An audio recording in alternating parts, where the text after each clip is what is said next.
Shalom, saudara-saudara yang dikasih Tuhan. Saat ini saya kembali membagi renungan firman Tuhan untuk memberkati kita semua, diambil di dalam Lukas pasal yang pertama, ayat yang ke-17 berkata demikian. Ia akan berjalan mendahului Tuhan dalam roh dan kuasa Elia untuk membuat hati para bapa berbalik kepada anak-anaknya dan hati orang-orang durhaka kepada pikiran orang-orang benar. Dengan demikian ia mempersiapkan suatu umat yang siap sedia bagi Tuhan. Ini perkataan malaikat kepada Sakaria. Yang kita tahu, Sakaria adalah ayah dari Yohanes Pembaptis. Teman-teman dikasih Tuhan, apa yang bisa kita pelajari? Kita garis bawahi yang dikatakan, hati orang-orang durhaka kepada pikiran orang-orang benar. Seharusnya kalau kita baca, hati orang-orang durhaka kepada hati orang-orang benar. Yang tadinya hati pemberontak, berubah menjadi hati orang-orang yang hidup di dalam kebenaran. Tapi di sini dikatakan, hati orang-orang durhaka kepada pikiran orang-orang benar. Hati dan pikiran itu menyatu. Jadi kalau hati kita ini adalah hati yang pembangkang, hati yang memberontak kepada Tuhan, maka pikiran kita akan dipenuhi dengan pikiran-pikiran jahat, dengan pikiran-pikiran yang bukan daripada Tuhan. Makanya kenapa pikiran kita mudah terintimidasi, mudah dipengaruhi oleh roh-roh jahat, karena hati kita adalah hati yang membangkang, hati yang memberontak kepada Tuhan. Mungkin kita tidak langsung memberontak kepada Tuhan, tapi kita memberontak kepada sesama kita mungkin.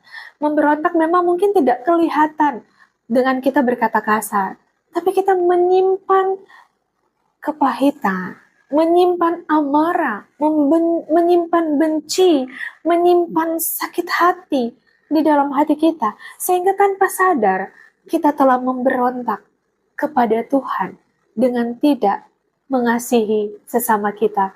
Kita tidak melakukan perintah Tuhan.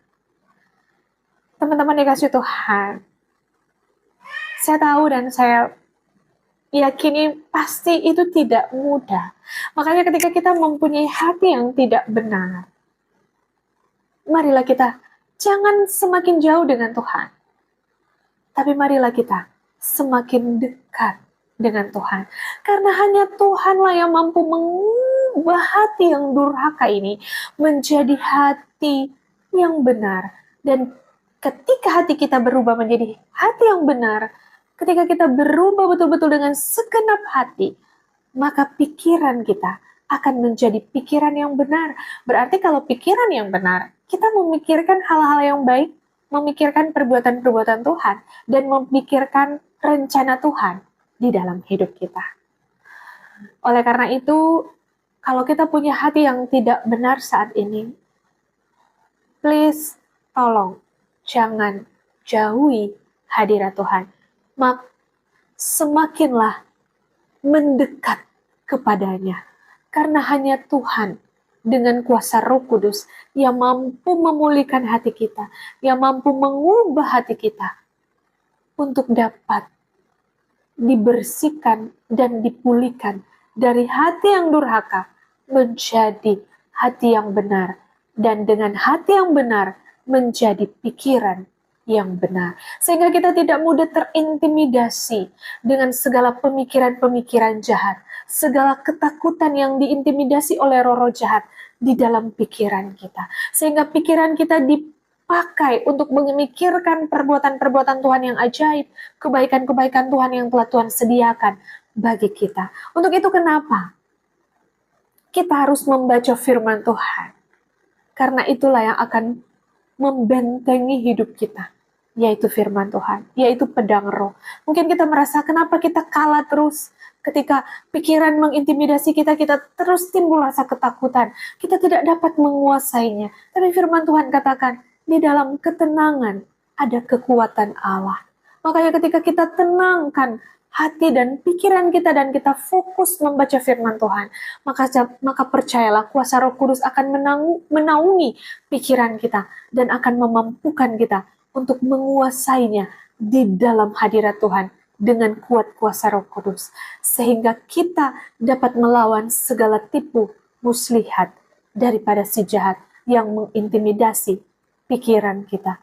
Karena jika hati kita tidak benar, maka timbullah pikiran jahat. Pernah teman-teman merasakan bahwa ketika teman-teman tidak memikirkan perbuatan jahat orang di dalam diri kita, kita belajar untuk terus mengampuni, tapi tiba-tiba tidak tahu mengapa ketika mungkin dalam saat mencuci piring, melipat baju sebagai ibu rumah tangga, di dalam pekerjaan ketika melakukan tugas dan tanggung jawab, tiba-tiba muncul pikiran mengingatkan kembali perbuatan orang yang telah menyakiti hati kita. Dan tiba-tiba hati kita mulai panas, kita timbul hati yang ingin marah dengan apa yang dia perbuat di dalam hidup kita. Percayalah bahwa itu adalah kuasa jahat yang ingin mengintimidasi hidup kita. Untuk itu, firman Tuhan malam hari ini memberi kita kekuatan. Ketika hati kita benar, maka pikiran kita akan berubah menjadi pikiran yang benar. Karena dengan demikian, ia mempersiapkan suatu umat yang siap sedia bagi Tuhan. Kita dipersiapkan untuk dipakai Tuhan bagi kemuliaan namanya. Tuhan Yesus memberkati. Shalom dan God bless you.